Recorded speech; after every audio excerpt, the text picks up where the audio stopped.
So what is DNA and what makes up a person? As I look at my DNA, my great uncle, John Savarese, owned the steamboat line, was president of banks in Tampa, was knighted by the King of Italy, and was an entrepreneur from the get-go. My father was an entrepreneur in starting the marina. So I came by my entrepreneurship honestly. It's in my DNA.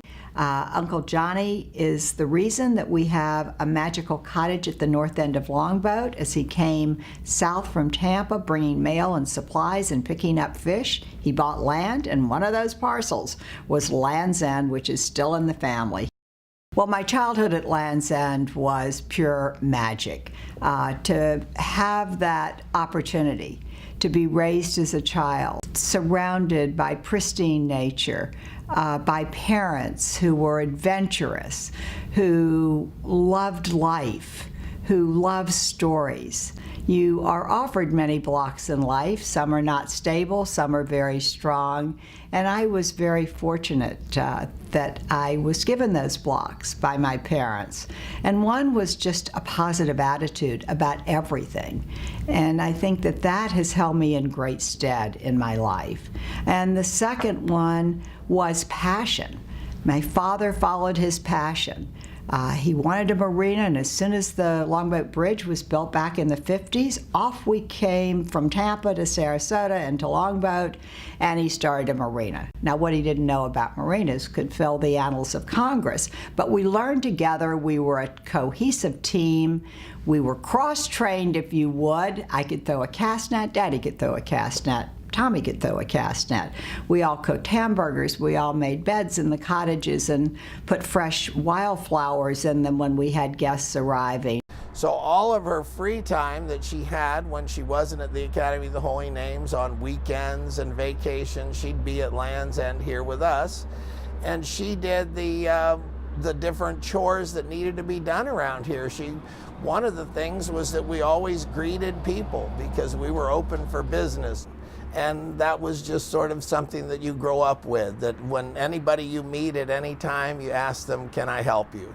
And so that was the way we were raised. And Michael cooked hamburgers. The boys liked to come and get hamburgers, and they would come right here at Land's End and look in the kitchen and talk to Michael while she cooked the hamburger. We had no air conditioning, and it was hot, and there were mosquitoes. We persevered with all that. I think Michael got a lot of her foundation at Land's End. Her name has always been a bit of a stumbling block for her. She kind of resented having a boy's name. She was named after Michael Drayton, the poet who was a contemporary of William Shakespeare. And thus she planted the name Drayton on her son, and he wears it well. But she went to FSU.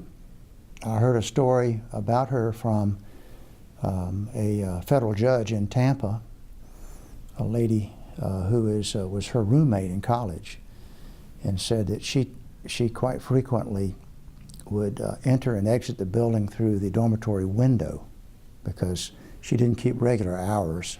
Some of those adventures might have been the boys climbing up the drain pipe of the Tri-Delta house to get in to see Michael. Anyway, through all of that, Michael made straight A's and graduated with honors. A little while later, we decided we were going to go to Cape Cod and work for the summer. Michael's family had friends in Falmouth, so we piled into my little Corvair and drove up to Cape Cod. We ended up getting jobs at a seafood restaurant on the mouth of Falmouth Harbor that served lobster and quahogs. We were two Florida girls that hadn't a clue as to how to crack a lobster or what a quahog was. But Michael back then was a great salesperson, and she told everybody that she lived on Longboat Key, Florida, which nobody had heard of back then, that her father looked like Ernest Hemingway, which he did, and that she had to hack her way to the front door with a machete, which she did not. But they loved it, and the tips rolled in. Fired for dumping hot clam chowder in Ted Williams' lap. She wanted to go to law school. She actually had a scholarship to go to law school, but she also needed a fellowship to make it work, and they did not offer fellowships to women at that time, which was a big disappointment to her. She taught a year at Manatee High School. My friend Tom Eichard was actually a student of hers, and apparently she was quite distracting as a teacher because she was 22 or 3 and they were 18. After a year of doing that, she was offered a job in the court system. A friend of her father's was Judge Rickey, a judge who was over juvenile court at the time, and he needed a female counselor. And so she worked doing that for quite a while. So you can see her roots really are in human services. I counseled delinquent children, and I was really passionate about making a difference in children's lives. And I knew that whatever I did, I would have to make a difference. I would have to leave the world a little bit better. And I was so fortunate to find real estate as a career. I worked for someone else before I started the company. And in working for another real estate company, I began to formulate this vision of what real estate could be. But then it had to be something unique. And my father said, find a crack in the market and you can be successful. So the crack I found was not only a value-based company, but one that looked unique. I came from a very, very artistic family. I came from a family that said, if it's worth doing, it's worth doing right. I can see my mother and father saying that hundreds of times growing up. So in starting the company, I didn't have a lot of money. I did it on a $5,000 co-signed note by a man because the banks wouldn't lend me money. But in styling the office, I had to go home and take up an oriental rug off the floor in the cottage at the north end of Longboat, borrow an armoire from my mother, and an antique chair, and that was the beginning of a different office. And today, all of our offices are different, they're stylish, they're suited to the market that they are in, since we cover 3 counties. But it was that artistic flair that I had to get. It was putting the few properties we had in an antique frame on an easel. And that antique frame with one property grew to many properties. But when people first opened the door to come in, they'd almost close it quickly because they thought they were in an art gallery. They didn't really believe they were in a real estate company. So that gets people in the door, but then what keeps them in the door are values and caring people.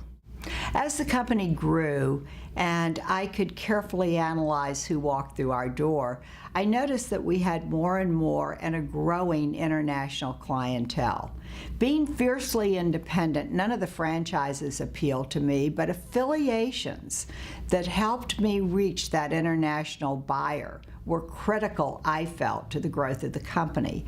So I got very, very involved nationally and internationally. So it put the name of Michael Saunders and Company on an international map. My deepest immersion with her was with the organization called SCOPE, Sarasota County Openly Plans for Excellence. She was one of the founding board members, and her strength was being able to bring money to the table at a time when we needed it. This is probably a couple of decades ago that Ringling Museum, Kadazan, the House of John and Mabel, was to be renovated. And Michael stepped up and took on the challenge of raising the money for that renovation. It's not everyone who says, oh sure, call on me, I'll go out and raise money. But it wasn't just that Michael was going to call upon people and say, okay, write a check. Michael went and explored every part of Kadazan. Those sexy long legs were going up fragile staircases. She was looking behind the scenes to understand the tiles, the fabrics, the glass, the structure. Not just because she thought that would be an interesting thing to do, but it informed her so that whenever she talked to a prospective donor, she knew what the reality was. But then you go, well, then, so she talked to people. Michael herself would take prospective donors so that they could live and feel what the potential of that house could be. So again, she shows up and she really makes sure she understands the background to make something special happen. Michael, when we think about her company, where does philanthropy fit in there? She created the Michael Saunders Foundation. Her salespeople actually make contributions to that foundation, and together they decide how those funds will be dispersed in our community. And we have witnessed that with respect to the nonprofits that we're engaged in, like Florida Studio Theater and Child Protection Center. But we've also witnessed it, just as a dear friend of hers, seeing how deeply she cares about the community, her family, her friends. So we have the most amazing people in Sarasota, and everybody comes here because they want to. So it makes it a spectacular community, and Michael has made it so. She has helped so many different organizations do so well. She has helped me with the Child Protection Center and helping to break the cycle of abuse, and also create an incredible community that attracts phenomenal people. She has a resolute focus on community and improving the quality of our life, and she is really a true champion of our community. This issue of community service seems to me to be completely intertwined with her business and business leadership. And whether Michael is helping to address weighty and complex community issues like homelessness or job growth, or tackling a sales and marketing assignment for a new $500 million downtown condo project, she enters both with this drive and determination and very keen intellect and passion that are her leadership hallmarks. And Michael does it all with a confident, vibrant, and truly elegant style all her own. I love the quote, "The strength of the pack is the wolf, and the strength of the wolf is the pack." And that tells the entire story about Michael Saunders and Company, having really strong individual wolves, but having them come together as an incredibly powerful team. So the story of the success of the company is about the others. It's about the people. And the people in this company are true to our values, aligned with our culture, and are very, very powerful. When I think of Michael and I think about her contributions to this community in the area of real estate, I've seen her engage people who are coming here, bringing lots of money to town, and she will not only connect them with a high-end property on Longboat Key or Bird Key or somewhere, but she will immediately start getting them plugged into a nonprofit organization that might align with their own passion, so that they'll start bringing their money to town and contributing to philanthropic causes.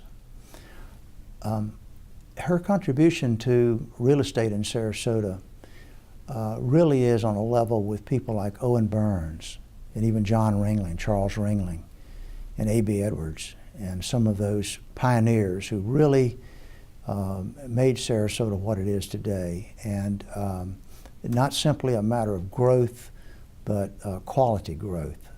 That is, because this is her home, and she's very proud of it, and she's very protective of it. And she's a very special person. Something many people may not know is that Michael is actually quite a sports fan. She loves to watch professional football and sometimes basketball, but she loves to see competition and excellence and people succeeding, and so she really enjoys the competitive aspects of sports, and also she's become quite a fan of soccer, as we've started a soccer academy in Arizona. We've been fortunate enough to have had a great deal of success in it. All of our students to date, after 6 years, have either signed a professional contract or received a college scholarship. Well, as I look back on my life and I try and gauge what are my biggest achievements and what are my biggest joys, and I would have to say it's Drayton Saunders. I am so fortunate as a mother and as a business person to have a son who is as passionate and as committed and as entrepreneurial as I am. So for that, I am forever grateful. What I remember about being her son at the earliest age was her focus on making things special. I can remember those early birthday parties. They weren't fancy, but they were always really meticulously thought out about how to make it special for everybody that was coming. And as I grew up, that's as true in her hosting a home-cooked dinner party as it is, as I now realize, in business, that Michael's always been passionate about the details, but as they relate to creating that experience for others. And so I think even as an early age, I was learning without even knowing I was learning. Fast forward, I then really kind of started to relate to my mom as a business partner when I became entrepreneurial. In my early days, I left college and thought I would have this brilliant idea of moving abroad. And I went to Santiago, Chile, and I had this great idea. I'm going to start a bagel coffee shop. Well, true to form, Michael was a good sounding board, asked all the right questions, but most importantly, she was supportive and said, if you are willing to pay that price and do the hard work, then go for it. And so that really began my entrepreneurial career as a bagel coffee entrepreneur in Chile, but it also began the basic principles, I think, of us working as partners. That's when that next door opened, and I was home, and Michael asked me and said, hey, are you going to stay in Santiago the rest of your life? And I said, well, I'm not really planning on it, but I don't really know what I would do next. I have this responsibility. And she said, well, if you can figure out how to get out of that responsibility, I'd like to open up the idea of you coming back and working with me. I think out of so many things as a mom that she's done, being courageous enough to bring your son into the business might rank at the top of those. But most importantly, it was also one of the most amazing opportunities in my career, and one I really thank her for as a son, as a partner, and certainly as somebody who's mentored me for, 44 years. Sorry, Mom, if I'm giving away sort of age ranges, but thank you. I couldn't be happier or luckier as a son, and kudos and congratulations on an honor very, very well deserved.